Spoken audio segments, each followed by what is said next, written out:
Om Asato Ma Satgamaya Tamaso Ma Jyotirgamaya Mrityurma Amritam Gamaya. Om Shanti Shanti Shanti. Mother, hold our hand, take us across from unreal to real, from darkness of ignorance to the wisdom of light, from death to immortality. O Mother, do bless us, allow us to speak of you, to have the blessings of you, that we can talk about you. Dear devotee, we may want to talk with little wisdom, with no knowledge or with little knowledge, with little bit of YouTube and little bit of book study and talk about God and Mother and Vedanta. But you and I, we have to be first blessed. Then only we can do that. Now I have a question for you today. I wish to touch upon three short points. And they are: one, think about 6 great people of the world that you know of, men or women. Let's say Mother Teresa, Swami Vivekananda, Einstein, let's say Jesus Christ, Buddha, Paramahansa Ramakrishna. You know, all of them are great souls, great power, whether in the field of science or spirituality or philosophy or like Rabindranath Tagore in the literature. Great people. The world worships them, world recognizes them, world acknowledges them. My question to you is, what is it what are those 2 things which are common in them and in you and me? Think for a second. They are common in them and in you and me. Then what, you will ask the question, makes them great and you and me a simple struggling along with the spiritual path or the purification path or just wanting to make a good life? What are they? And I was reflecting upon it and I got some beautiful pointers for you to consider, think about it and reflect upon it. See, are you with me? Think. They also have the same 24 hours as you and I have, isn't it? They're also human being and we're also human being. You will say, no, but they're superhuman beings. Sure they are, but look at it carefully. How much of struggle they went through to reach to that super state, isn't it? And that 24 hours, how much of it responsibility they took not to waste a single hour. I was hearing that, Sadhguru is talking to some of the Americans and saying, you all say 8 hours a day you must have sleep. He said, can you imagine? It means 1/3 of a day you spend sleeping to keep a good health and body and mind. In other words, if you live for, let's say, 100 years, 33 years you spend only sleeping. And he say, I never used to sleep more than 2 hours. And today, he says, now that I'm little over 60, I sleep about 4 hours. And you know what? Lahiri Mahasaya, Swami Vivekananda, Paramahansa Yogananda, they never slept. Lahiri Mahasaya used to sleep almost none. Paramahansa Yogananda used to sleep about 3 to 4 hours a day. Vivekananda, it is known to be that he hardly slept, and sometimes he would say, I wish I could go down deep into the ocean and sleep for 2 hours. And you know what?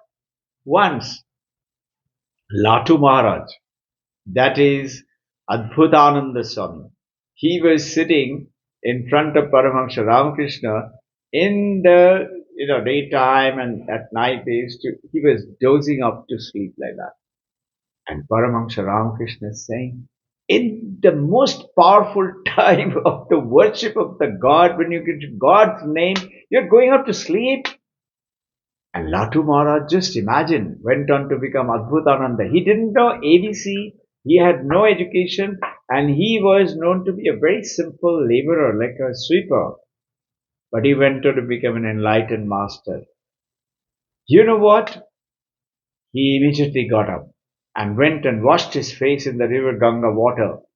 And he walked up and down, and then he came back again and sat down. And when he felt sleepy, again he went up. And like this, slowly, he kept on trying this again and again and again. And slowly, sleep went off from him. And he says that during the daytime, sometimes he would snooze off during the daytime, but most of the night he would spend time in meditation. And now this is the dedication. Swami Turiyananda, he is known to be Hari Maharaj. He says, I went on to the Himalayas to practice no sleep. And eventually it came such that I did manage to move sleep from my whole system. And these are the talking about that 24 hours, how we utilize it, how much we waste on so-called not so important activity, whether doing our professional chore, whether making a wonderful family, good relationship, making money, academics, or professional, or becoming spiritually talented and little bit of meditation. I'm hearing a dialogue between one of the guru and the disciple. And the guru asked disciple, you're coming after 6 months, how's the practice? And the disciple said, sir, I haven't missed a single day. I'm practicing every day, almost 4 hours to 5 hours. He said, very nice. So how much meditation are you doing? He said, sir, about 5 minutes. So Guru also knows the limitations of this modern man. He said, okay, what you can do, increase it to 15 minutes. Understanding what am I trying to get at? Same 24 hours, but how we utilize the time. Now so what is it that two things, I said there are two things which are common. One is the time factor, and they're totally responsible for utilizing it for oneness. Second point, it is the same consciousness. They have different mind, different body, different frame, different function, different gender. But it's the same consciousness as per Advaita Vedanta that you have, that they have, and that I have. And all of us need to be like them, become awakened and aligned to this consciousness. And if we realize in the chores of the day that this is that consciousness, this is that Brahman, the whole universe is the Brahman, my husband, my wife, my children, my people, my partner, that little dog, that poor little children, the destitute, the beggar who is knocking on the car window. We all are one. That oneness. So duality would go away. A great monk is telling from the mountain Himalayas. He says a beautiful sentence in Hindi. शांत मन में भला संसार किसने देखा है? So if your mind is calm, then you do not get into this so-called turbulence of the samsara. That brings me to the second point. Remember, I told you I am excited to share 3 points today. That was the first issue. What the difference between the great masters and us? The second point I wish to share with you of Rishi Vashishta Yoga Shastra, in which, Dasharath came to hear from Rama. Rama came down and said, I'm not interested in the kingdom. I'm not interested in ruling Ayodhya.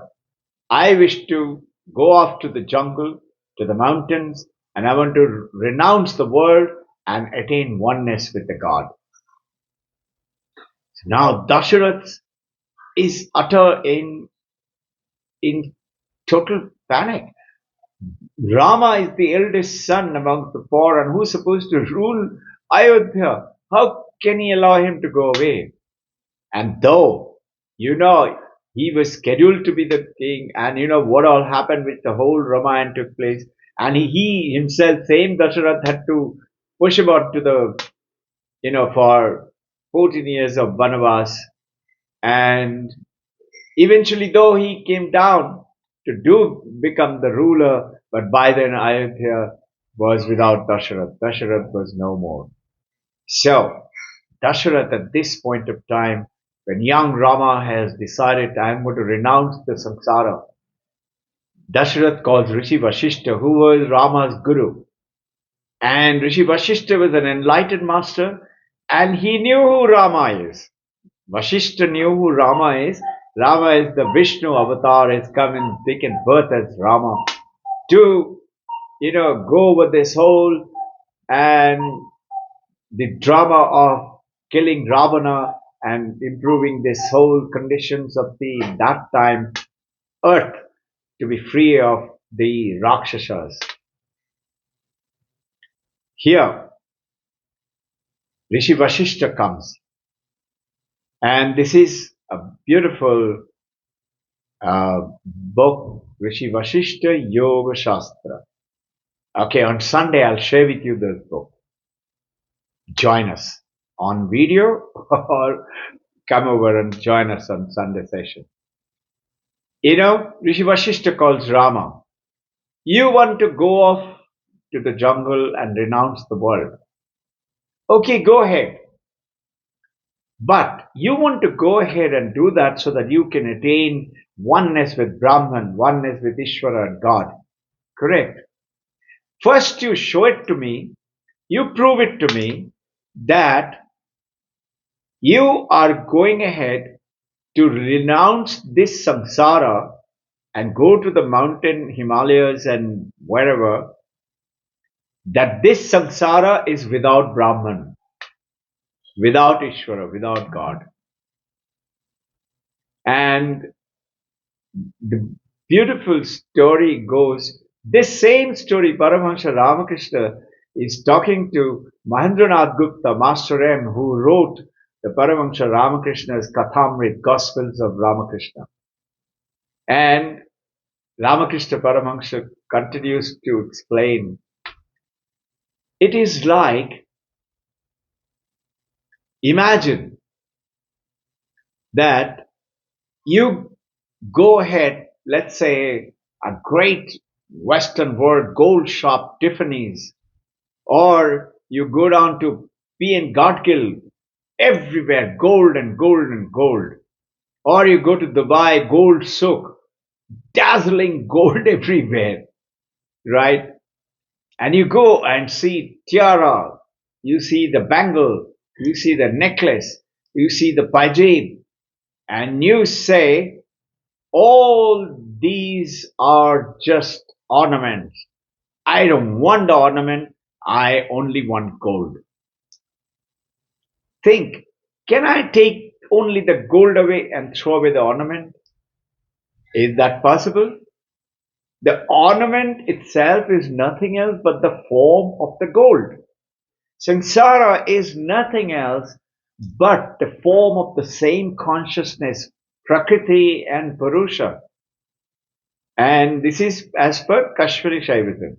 And as per Advaita Vedanta, it is the same consciousness which has taken the form from the consciousness, created this universe. And now look back, connected with the famous, the three scientists, Nobel laureates, 2022, 6th of October, Alan Aspect, Joel Zellinger, John Clinton. And what did they say? This universe is not real. All it requires is a Sakshi. Their language was not Sakshi. They said it needs an observer. What is in Sanskrit? Drashta. And what is the universe? Is Drishya. Can you see how science is now catching up with Advaita Vedanta? What 6,000 years ago our Indian ancient rishis had discovered, today's modern science, 2022, just 2 years ago, 6th of October, they got the Nobel Prize, three scientists. Google it and do study and align it with this current understanding. It's so beautiful. Those of you, I have talked about it many times. Those of you interested, write to me, send them a message, YouTube or Google or maybe WhatsApp. We will cover it once again. So, just see, Rama is now has to explain to Rishi Vasishta that this samsara, this kingdom, this Ayodhya is not Brahman. And this is how Rishi Vasishta convinced Rama that everything is in this universe is nothing else but that same Prakriti and Purusha as per theistic language of Kashmiri Shaivism is the same God and the God's creation. And as per Advaita Vedanta, which is Rishi Vashishta eventually brings Rama to, it is one. And then, beautifully, at the end, Ramakrishna Paramahamsa tells Master M that Rishi Vashishta knew Rama is none other than the Lord Vishnu himself. And he had to bring this story. Rama had to enact first to bring this message to the rest of the world through this Rishi Vashishta Yoga Shastra that I want to renounce the world. I know some young, very good, wonderful spiritual person wanted to renounce and run up to the mountain and spend a lifetime in just doing meditation and take God's name and read oneness with the God. They also realized it, came back to the samsara, that what's wrong with this samsara itself, and they are on their journey right now. At this point, Ramakrishna Paramahamsa tells Master M that Rishi Vashishta knew it. And that's why he had to tell Rama, so that Rama shows the pretension of the knowing that this samsara is equally as much as the mountain and the spiritual world is one with that same consciousness, Chaitana, Satchit Ananda. After this, as per the Gospels of Ramakrishna, written by Master M, it is written, and then Master M stood silent and stunned. Tell me one thing, why should suddenly Mahendranath Gupta have to stand silent and stunned? He suddenly realized that the Ramakrishna Paramahamsa is trying to tell him the message that he too has come into as an avatar, is to for us to understand through this story that you too, Mahendranath Gupta, or you and me, dear devotees, we are in the same journey. We have to take up this journey and align ourselves, leaving aside this body, name, form, function. Utilize them, certainly, but purify the mind. Purify the mind. The third point, there is a question and from an American gentleman. He's asking this question to from Tom Hay from Asheville to Swami Sarvapriyananda. I happen to, be listening to this. He's from North Carolina, and he's asking, I love to teach Patanjali Yoga Sutra. And every Sunday we do the session, and I start with the three first sutras. In the three first sutras, one of the sutra goes on to say that you must know that all-knowing, all-powerful, all-knowing God is one of the three essential practices in dedication to God. But Tom Hayes says, but I don't believe in God. Do I have any chance in true liberation? Can atheists who don't believe in God can liberate? It reminds me of one of the statements of Swami Vivekananda. Swami Vivekananda says, in the earlier days, those who did not believe in God, they were called atheists. In the modern days today, those who do not believe in themselves, those who do not believe in themselves, they are atheists. Now aligning it with Advaita Vedanta. That consciousness is you and I. When you say I, that I is not the body, not the mind, not the name, not the intellect, not the form, not the function, not the role, not this samsara, not this world, not the universe. It is the drashta. It is the consciousness. It is the chetana, which is the same thing common with all great masters. It's the same drashta is the observer. Align now quickly with the three scientists. They said there should be an observer to see this universe. Just think for a second. Supposing you are in coma or you're unconscious. Can there be an universe for you? Is there a world for you? You say, no, no, no, it'll be there when I wake up. Hey, listen. Think for a second. At that point of time when you're unconscious or in coma, is there any world for you? No. Because why? You are not observing. So here, remember understanding this way that if what is yoga? Yoga is the cessation of the movement of the mind. Stilling the mind is the yoga. Chitta duksha vritti nirodha. Stilling of the mind. And then when you do this prolonged time, you say you're attaining the samadhi. Now this oneness with that samadhi is you become one. Your mind becomes still and silent and becomes one with the consciousness. Witness consciousness. Sakshi. Witness. Sakshi, the observer. Can you aligning now? The scientist, the Yoga Sutra, Patanjali, and talk about the Rishi Vashishta Yoga Sutra. You notice now the witness consciousness when it gets identified with the mind. Otherwise, what happens? If the mind is not calm and quiet, shant man mein sansar kisne dekha hai. Sansar is when the restless mind. When restless mind is, I'm Robbin Ghosh. I'm this man, I'm this, woman or whatever. But when the mind is calm, then you are in samadhi. You're aligned with that supreme cognition of the consciousness itself. And at that point of time, you're not at all separate from the mind. Mind, otherwise what happens if the mind is disturbed like yours and mine? Can you imagine? Jesus Christ is saying in the Sermon on the Mount that if you have mind pure, you will witness God.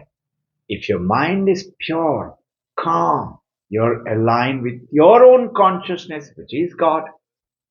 Such wonderful thoughts, isn't it? Now, let me tell you a short story.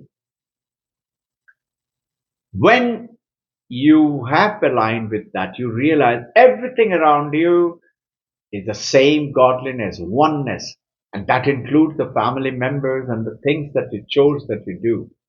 So this story is also from same Rishi Vashishta Yoga Shastra. Please see if you can get those books sometime and go through them little amongst all our chores of the day. There is to be one king and a queen living very powerfully, happily in their kingdom. Now years went past. One day king said, "O queen, you are so busy," the first lady, of the kingdom, so busy with your activities, but you're so calm, always so peaceful. How? Please tell me the secret. So queen said, "I was waiting for you to ask me this question, O king, all these years." And then, you know what? Queen was an enlightened lady. And she says, there is something called consciousness, Chaitanya, Brahman, and you and I are that. And once you align yourself with that, you will find you're so calm and peaceful. So, as the story goes, I'll cut it short. King says, "Queen, you look after the kingdom. I'm going on to the mountain and I'm going to practice this till I attain oneness, then I will come back." He goes to the mountain. There was another palace and he goes for this practice. And he practices very sincerely, king. Those days, everybody wanted to attain oneness with God. And then he does. And he spends days, weeks in deep samadhi state. And he comes back. And now he's with the queen once again ruling the kingdom. And months go by. Then one day king again says, "Oh queen, I have one more question." Queen says, "Yes, O king." Says, "Queen, I feel like going back to the jungle and that quiet place and only spend time in meditation. How come you don't say that? You're pretty happy in this kingdom with among all these people and you're looking very cheerful and happy. You don't look like at all you're sad ever. How come? Please, O queen, tell me the secret." Queen said, "I was waiting for you to ask me this question. O king, when you're in the first level, you want to spend time in samadhi state. Did you know Swami Vivekananda, when he first attained samadhi, Paramahansa Ramakrishna asked him, "So now what would you like?" Vivekananda said, "I would like to spend time only in samadhi. Once in a while come up to keep this body alive and eat little bit." And Paramahansa Ramakrishna said, "Fee on you," meaning shame on you. "I thought you will be like a huge banyan tree and all the world's people will come under your shed and be enlightened." So he scolded Vivekananda. So here, Queen says, "O king, this kingdom, this capital, this life, your, these, the people around you, who are they? They are also the same consciousness, same God." Jai Guru, and I will hope that you enjoyed your session today. And come on, let's have a great session on Sunday and let's reflect. Let's have some questions. Jai Guru.